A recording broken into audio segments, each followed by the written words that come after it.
Buat kamu yang belum subscribe, subscribe dulu dong.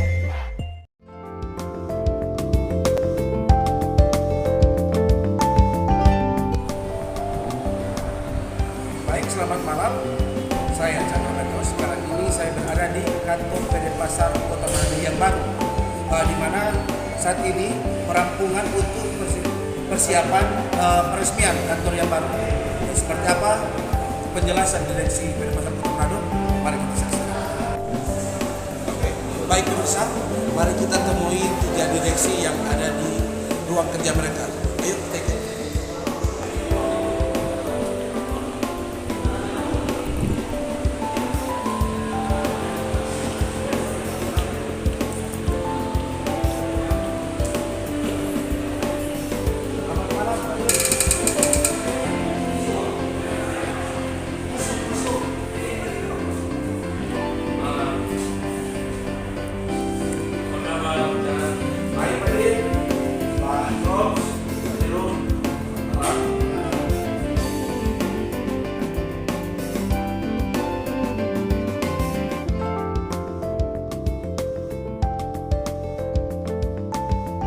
Selamat malam Pak Dirut, Pak Dirum. Selamat malam. Mohon izin Pak, saya ingin bertanya Pak, Bapak sudah menjabat selama 4 bulan lebih. Apa saja yang Bapak lakukan tentang pasar ini Pak?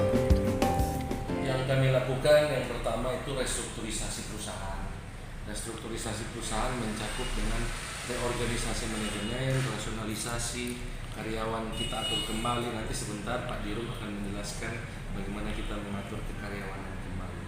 Terus kita membenahi produk-produk pendapatan dari pasar. Dan yang paling penting kita harus mendukung, menopang visi misi dari pemimpin Kota Manado, Pak Wali Kota dan Pak Wakil Wali Kota, Pak Andre Ango dan Pak Richard Sualang, yakni membawa pasar yang profesional untuk mendatangkan kenyamanan bagi penjual, pedagang sendiri maupun pembeli. Dalam mendatangkan kenyamanan bagi penjual maupun pembeli kan kita perlu memodernisasi sistem yang ada dalam pasar. Banyak yang sudah kami lakukan. Di antaranya kita meluncur produk-produk baru untuk menggenjot pendapatan. Kita sudah menawarkan produk baru yaitu KBH, kerjasama bagi hasil, sewa 0 rupiah. Jadi mitra-mitra pedagang PD Pasar datang ke PD Pasar itu tidak menyewa ruko lagi, tapi ada satu opsi baru selain opsi yang lama konvensional menyewa ruko, tapi kita ada opsi yaitu produk KBH, dan itu sudah direspon banyak oleh para pedagang kecil, menengah maupun pedagang besar, karena untuk produk ini kerjasama bagi hasil. Jadi mereka tidak menyewa ruko, tetapi mereka berkomitmen untuk membagi hasil dari hasil-hasil usahanya dengan PD Pasar. Begitu juga dengan modernisasi sistem pemasaran kita. Kita sudah pemasaran digitalisasi. Kita sementara menyiapkan platform digital menyeluruh, baik dari produk pendapatan maupun dari produk pengeluaran. Mari Pak Diros bergabung. Kami sudah menata mulai dari sistemnya. Kenapa kami mesti menata dari sistemnya? Karena PD Pasar ini tidak boleh tambal sulam. Kalau tambal sulam, ya kita gali lubang, tutup lubang. Ini kalau dibenahi dari sistem secara holistik menyeluruh, kita ini akan mampu menyelesaikan masalah secara keseluruhan. Maksudnya keseluruhan, masalah ini tidak akan berulang kembali. Pinjam prinsip penggadaian, kita menyelesaikan masalah harus tanpa masalah.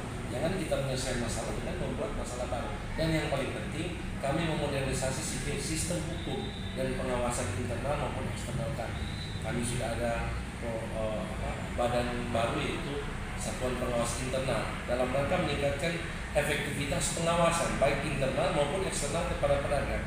Dan kami kemarin sudah menandatangani Fakta Integritas No Pungli. Fakta ini tidak ditandatangani oleh karyawan, yang kami utamakan itu untuk kenyamanan pedagang, maka fakta ini ditandatangani oleh para pedagang.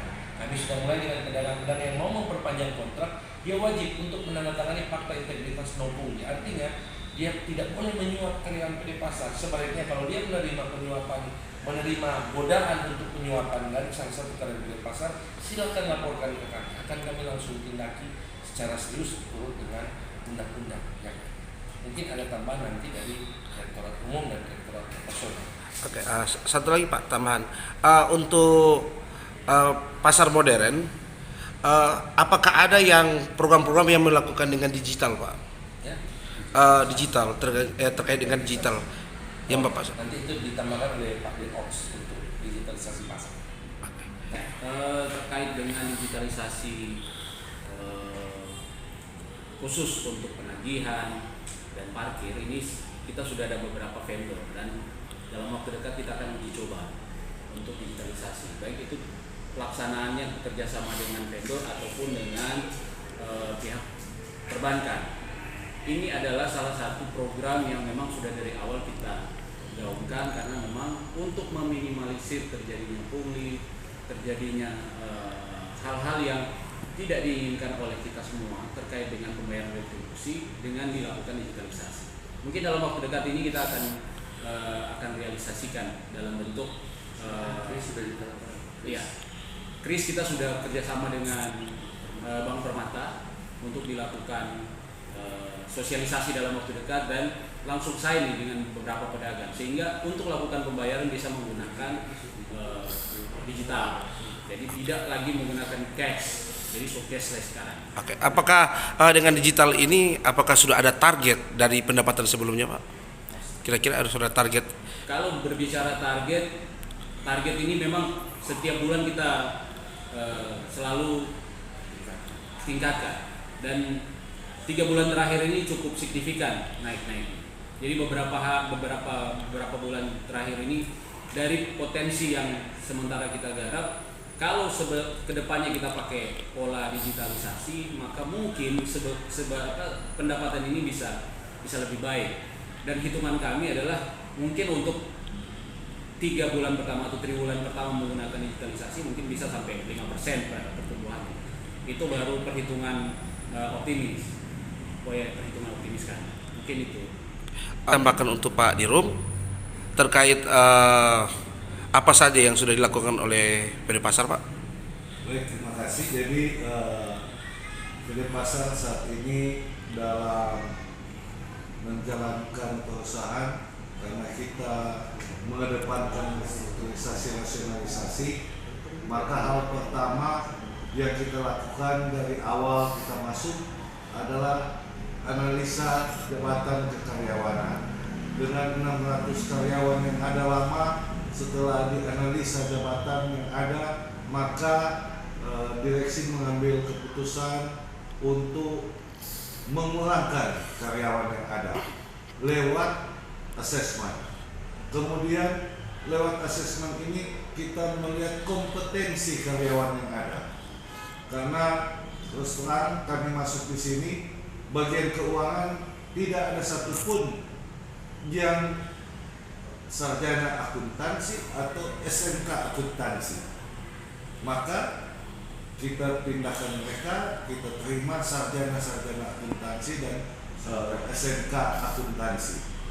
Sehingga pelaporan keuangan kita tiap bulan sudah buat, malah triwulan awal kita sudah laporkan ke KPM, dalam hal ini Wali Kota Manado, di mana kalau banyak di medsos tanya-tanya ini PD Pasar ada akuntansinya enggak, kita tidak mau main di medsos, tapi kita menunjukkan kerja kita dan kita ada KPM sebagai kuasa pemegang modal, yaitu Pak Wali Kota. Jadi kita laporkan ke Wali Kota. Ada Dewan Pengawas juga di sini. Kemudian masalah karyawan, asesmen itu melihat kompetensi. Hasil asesmen ini kita secara etika tidak bisa langsung umumkan bahwa orang-orang ini tidak rekomendasikan karena ada kekurangan dalam pelaksanaan asesmen, karena ini menyangkut seseorang, nasib seseorang, kepribadian seseorang, dan ini menyangkut etika.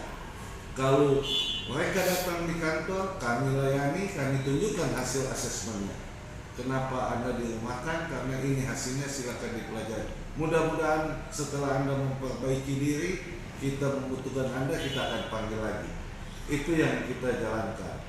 Kemudian kita melakukan perbaikan-perbaikan. Seperti dalam 1 bulan terakhir ini, kita melihat bahwa penggunaan listrik di Pinasungkulan maupun Bersati itu banyak ilegal.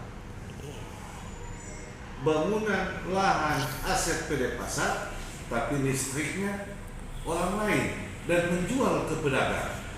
Nah itu kita lagi tertibkan itu. Kita tertibkan itu supaya semua benar-benar sesuai aturan yang ada. Begitu juga pembayaran gaji. Ada yang bicara bahwa PD Pasar direksi baru tidak bayar gaji. Sejak kami masuk kami bayar gaji tepat waktu dan sistemnya sudah sistem non tunai digital, payroll, bank sulut. Jadi semua karyawan di PD Pasar itu mempunyai rekening bank sulut. Jadi tidak ambil cash, langsung ke rekening. Jadi itu perbaikan-perbaikan yang kita laksanakan dan mudah-mudahan ke depan lagi kita akan lebih memperbaiki, tapi kita tidak menggembar-gemborkan di medsos, kita menunjukkan hasil kerja kita saja. Saya kira itu. Untuk Pak Direktur sendiri Pak, ini terakhir Pak, alasan kenapa kantor pusat PD Pasar dipindah ke shopping center Pak? Karena kami untuk menunjang visi pemerintahan ini dan juga semangat kami dalam modernisasi perusahaan, kami ingin membuat kantor PD Pasar ini lebih dekat dengan pedagang, lebih dekat dengan masyarakat. Kita tahu bersama Kota Manado ini jantung kotanya dari zaman dahulu kala, jantung perdagangan kota ada di Pasar 45. Sehingga kami memutuskan kantor ini harus ada di jantung bisnis Kota Manado untuk lebih dekat kepada para pedagang. Dan juga kami memiliki visi besar untuk mengembangkan elemen-elemen dari PD Pasar yang ada di Pasar 45 ini, termasuk di dalamnya adalah bangunan ex-shopping center yang nantinya kami sementara dalam merencanakan untuk dijadikan dalam waktu dekat akan kami launch bersama dengan peresmian kantor baru. Ini akan jadi kawasan New Bandar 45 untuk memanggil kembali nostalgia masyarakat, bahwa masyarakat tahu zaman dulu di sini adalah Bandar. Sekarang kami menamakan New Bandar 45 dengan harapan masyarakat akan kembali betah datang di sini dengan modernisasi dan ada perubahan-perubahan sedikit. Kami namakan perubahannya ini kembali ke nostalgia vintage style. Jadi masyarakat akan datang sini, akan lihat lagi apakah dia berbelanja, apakah dia makan, wisata-wisata kuliner banyak. Kami tata di sini ada kafe, ada restoran yang akan masuk dalam produk baru kami, KBH, kerjasama bagi hasil. Ini sudah siap dalam rangka menggenjot ini, serius untuk menggenjot produk-produk unggulan kami ini. Kami pindah kantor, kantornya berada di bangunan ex-shopping center yang kami namakan New Bandar 45. Itu alasan kami pindah kantor ke sini. Pak, ini cuma mau tanya Pak, kalau bisa diinformasikan, semenjak pada pasar kantor pusat dipindahkan kemari, informasi apakah benar sudah ada investor yang di lantai 3 ini Pak? Banyak investor yang datang melirik ke sini, banyak. Tapi ini kami harus selektif. Ada investor yang satu keseluruhan bangunan, ada yang melihat saya mau bioskopnya aja lantai 3, ada yang mau lantai 4, ada yang mau lantai 5. Tetapi kami harus tetap melihat ekonomi kerakyatan. Siapapun investor boleh masuk, asal elemen-elemen untuk membela kerakyatan itu atau dia tidak menyerap tenaga kerja dan termasuk dia membagi hasilnya dengan fair, karena hasilnya ini akan dikembalikan dari rakyat oleh rakyat dan untuk rakyat. Karena hasilnya ini kami sudah berkomitmen semenjak kami memimpin PD Pasar. Bagaimanapun juga kami akan berkeringat dan kami janji ke masyarakat Kota Manado, kami akan betul-betul bekerja dalam rangka mendatangkan PAD. Jadi orientasinya harus ke semangat PAD, bukan semangat gagah-gagahan. Percuma kita gagah-gagahan di medsos seperti yang Pak Dirut katakan tadi, kalau PAD-nya tidak ada, hasil kinerjanya tidak bisa ditunjukkan. Ini kan bukan perusahaan pencitraan politik, ini adalah perusahaan yang betul-betul kami manage secara profesional dalam rangka untuk menjaga kestabilan ekonomi Kota Manado, termasuk di dalamnya diperuntukkan untuk kenyamanan masyarakat Kota Manado dalam rangka menunjang pemerintahan Andi Ano dan Richard Swalang dalam memimpin Manado ya Pak. Hai Pak, terima kasih Pak.